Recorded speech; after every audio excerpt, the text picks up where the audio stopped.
ថ្ងៃនេះខ្ញុំលើកយកលំហាត់តាក់ទងជាមួយនឹងគោលការណ៍រួចនៃរលកនិងរលកចិញ្ច្រំចឹងលំហាត់ទី1យើងធ្វើការអនុវត្តជំហានដំបូងណា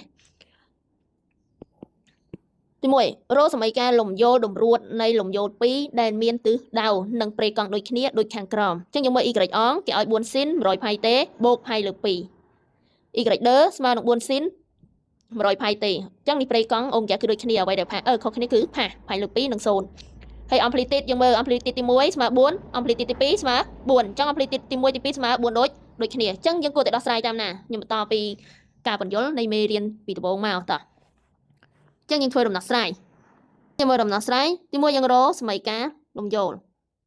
សមីការលំយោលតម្រួតអញ្ចឹងយើងតាមអីតាមសមីការគួបស្មើសមីការគួបគឺបានមកពី y អងបូកជាមួយនឹង y ដឺស្មើទៅនឹង a sin អូមេហ្គាតេបូក phi គួបញ៉េអញ្ចឹងអានេះគឺជាសមីការគួបនេះសមីការគួបហ្នឹងណាអញ្ចឹងអ្វីដែលយើងត្រូវទៅធ្វើទី1តាក់ទងជាមួយនឹង amplitude នេះដោយ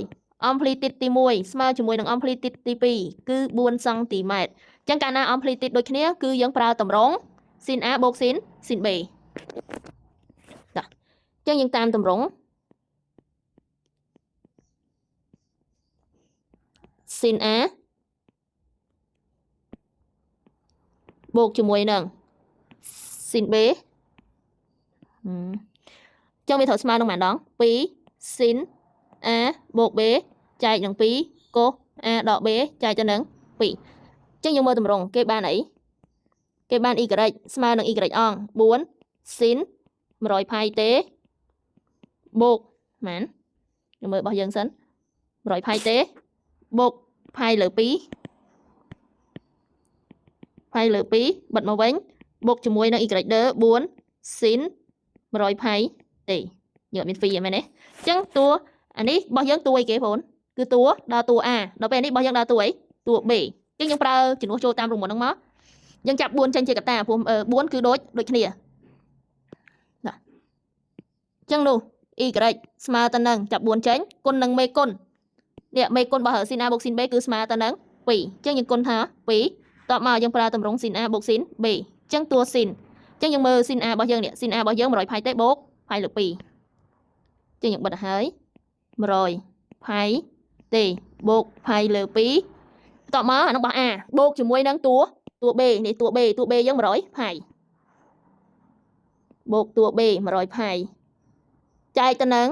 2តមកគុណនឹងតួ cos a ដក b a យើង100ផៃទេបូកជាមួយនឹងផៃលើ2តមកដកតួ b 100ផៃទេចែកទៅនឹង2បិទមកវិញណាតមកយើងធ្វើការស៊ីសងអញ្ចឹង y របស់យើងស្មើ4គុណ2បាន8តមកតួ sin យើងមើល100ផៃទេ100ផៃទេបូក100ផៃទេ200ផៃចែកនឹង2សល់100ផៃទេសល់100ផៃទេផៃលើ2បូកផៃលើ2តម្លាក់មកក្រោមបានផៃលើ4តមកតួ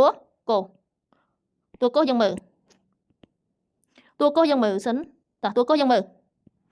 100ផៃទេដល់100ផៃទេអស់អញ្ចឹងនៅសល់បូកផៃលើ2តម្លាក់2មកក្រោមបានផៃលើ4ចឹងកូផៃលើ4តម្លៃប៉ុន្មានបងប្អូនផៃលើ4មុំ45គុណនឹងមើលផៃលើ4ប៉ុន្មាន45កូ45ស្មើប៉ុន្មានឬ2លើ2អញ្ចឹងយើងនៅសល់តួ sin 100ផៃទេបូកផៃលើ4